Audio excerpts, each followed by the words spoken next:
नमस्कार, मैं Shrimati Pushpa Vike, higher secondary school Katnai. आज कक्षा 12वीं के काव्यखंड पाठ का अध्ययन करेंगे।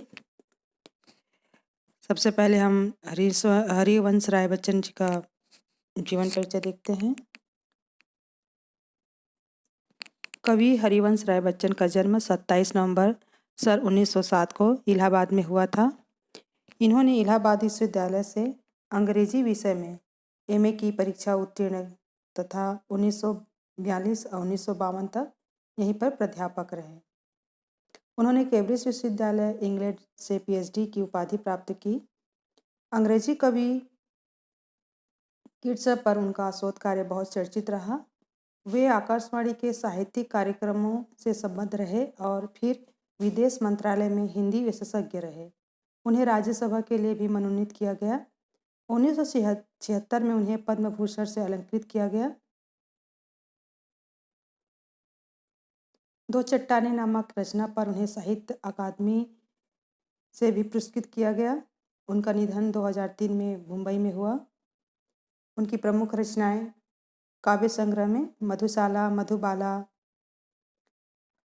मधुकलश, निशा निमंत्रण, एकांत संगीत, आकुल अंतर, मिलनयामिनी, सतरंगी, आरती और अंगारे, नए पुराने झरोखे, टूटी फूटी कड़ियाँ।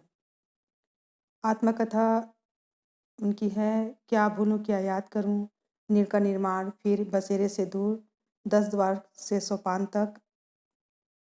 उनकी डायरी है प्रवासी की डायरी। अनुवाद है हेमलेट, जगगीता, मैकबेथ।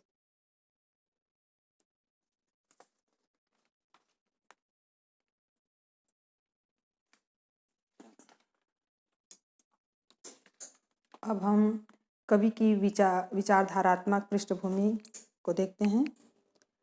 जब तक हमारा कवि के विचारों से परिचय न हो तब तक हम उसकी रचना के अर्थ, भाव और प्रतीकात्मक संदेश तक नहीं पहुंच सकते। बच्चन जी ने काव्य सृजन का समय हिंदी कविता के छायावादी युग के ठीक बाद का है। छायावादी कविता में जो रोमाइनीपन है, भाषा में ललित के प्रति मोह है और जीवन के यथार्थ के साथ जो निरपेक्षता का भाव है, वह उन दिनों क्षीण हो रहा था।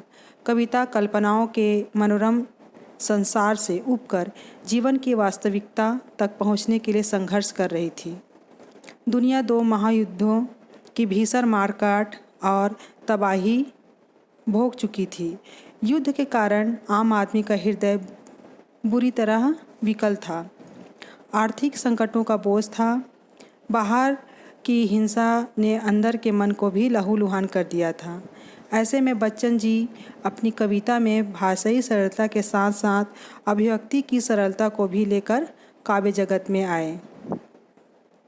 उन्होंने सादगी के साथ सजगता के उपकरणों से कविता को रख और उसमें मन की विकलता को प्रस्तुत किया। उन्होंने अपने जीवन के यथार्थ को कविता में प्रस्तुत किया। उन्होंने सूफियाना भावभूमि को अपनाकर उसकी मस्ती और दार्शनिकता को हिंदी कविता के संसार में प्रवेश दिलाया। गीत के भाव परिचय देखते हैं।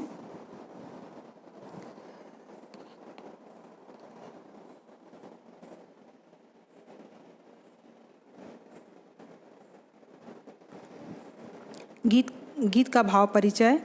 कवि की वैचारिक पृष्ठभूमि को जान लेने के बाद आइए हम जिस कविता का हम पाठ और व्याख्या करने जा रहे हैं उसका भाव परिचय प्राप्त कर लें। हम जिस संसार में जीवन जीते हैं उसका अपना तौर तरीका होता है। बहुत से लोग उसी तौर तरीके के आदी हो जाते हैं, उसी के प्रवाह में बहते रहते हैं। रचनाकार जो असल में सबसे पहले एक विचारक होता है, वह संसार और समाज की पारंपरिक धारा के विरुद्ध सोचता है, नया करना चाहता है, इसलिए वह नया रचता है। उसकी रचना में संसार से भिन्न धारा होने के कारण ही वह हमारे आकर्षण का कारण बनती है। इस तरह संसार में रहना कवि के लिए आवश्यक होता है और उसे भिन्न राह बनाना भी। अब हम आत्म परिचय के पदों की व्याख्या देखते हैं। मैं जग जीवन का भार लिए फिरता हूँ, फिर भी जीवन में प्यार लिए फिरता हूँ। कर दिया किसी ने झनकृत इसको जिनको छूकर मैं सांसों के दो तार लिए फिरता हूँ। मैं स्नेह सुरा का पान किया करता हूँ, मैं कभी न जग का ध्यान किया करता हूँ। जग पूछ रहा उनको जो जग की गाते, मैं अपने मन का गान किया करता हूँ। शब्दार्थ देख लेते हैं। मैं जगजीवन संसारिक गतिविधि या संसार में जीवन यापन की क्रियाएं का भार लिए फिरता हूँ, फिर भी जीवन में प्यार लिए फिरता हूँ। कर दिया किसी ने झनकृत झनझनाने का संगीतमय स्वर, जिसको छूकर मैं सांसों के दो तार लिए फिरता हूँ। मैं स्नेह सुरा, स्नेह माने प्रेम, सुरा माने शराब, स्नेह सुरा प्रेम की शराब, पान पीना। मैं कभी न जग का ध्यान किया करता हूँ। ध्यान करना, परवाह करना। जग पूछ रहा हो उनको जो जग की गाते संसार की चलन की प्रशंसा करते। मैं अपने मन का गान किया करता हूँ। मन का गान करना, अपने मौलिक विचारों को रखना। हम इनकी व्याख्या देखते हैं। मैं जगजीवन का भार लिए फिरता हूँ, फिर भी जीवन में प्यार लिए फिरता हूँ। कवि कहते हैं कि मैं संसार में जीवन का भार उठाकर घूमता रहता हूँ, उसके बावजूद मेरा जीवन प्यार से भरा पूरा है। जीवन की समस्याओं के बावजूद कवि के जीवन में प्यार है। कर दिया किसी ने झनकी, जिनको छूकर मैं सांसों के दो तार लिए फिरता हूँ। उनका जीवन सितार की तरह है, जिसे किसी ने छूकर झंकृत कर दिया है। फलस्वरूप उनका जीवन संगीत से भर उठा है। मैं सांसों के दो तार लिए फिरता हूँ। उनका जीवन इन्हीं तार रूपी सांसों के कारण चल रहा है। मैं स्नेह सुरा का पान किया करता हूँ, मैं कभी न जग का ध्यान किया करता हूँ। उसने स्नेह रूपी शराब पी रखी है, अर्थात प्रेम किया है। मैं कभी न जग का ध्यान किया करता हूँ। उसने कभी संसार की परवाह नहीं की। जग पूछ रहा उनको जो जग की गाते। संसार के लोगों की प्रवृत्ति है कि वे उनकी पूछते हैं जो संसार के अनुसार चलते हैं तथा उनका गुणगान करते हैं। मैं अपने मन का गान किया करता हूँ। कवि अपने मन की इच्छा अनुसार चलता है, अर्थात वह वही करता है जो उसका मन कहता है। अब हम इसके कला पक्ष को देखते हैं या काव्य सौंदर्य। तो काव्य सौंदर्य उसे कहा जाता है जिस कविता में रस, अलंकार, भाषा, भाव आदि के चमत्कार के कारण वह काव्य सौंदर्य कहा जाता है। इसे पद सौंदर्य भी कहा जाता है, पद ललित्य भी बोलते हैं, पद सौष्ठव भी कहते हैं। काव्य सौंदर्य इसमें है कविता की भाषा सरल और सहज है, सीधे हृदय तक पहुंचती है। कविता में शांत रस है। इसने सुना, यहाँ पर कवि ने प्रेम को शराब बनाकर प्रस्तुत किया है। इसी तरह सांसों के दो तार में सांसों को तार बना दिया है।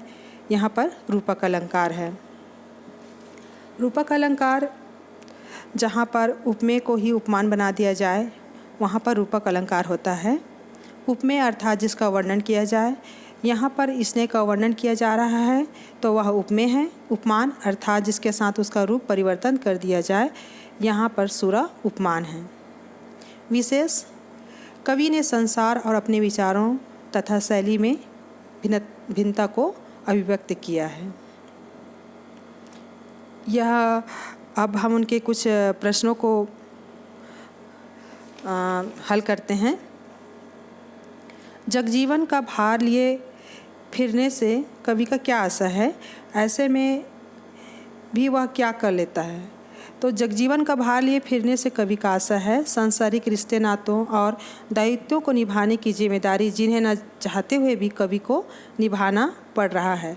ऐसे में ही उसका जीवन प्रेम से भरा पूरा है और वह सबसे प्रेम करना चाहता है। दूसरा प्रश्न है जैसे स्नेह सुरा से कवि का क्या आशा है। तो स्नेह सुरा से कवि का आशा यह है कि लोग शराब पीकर मतवाले हो जाते हैं, परंतु कवि प्रेम के नशे में डूबकर मतवाला बना हुआ है।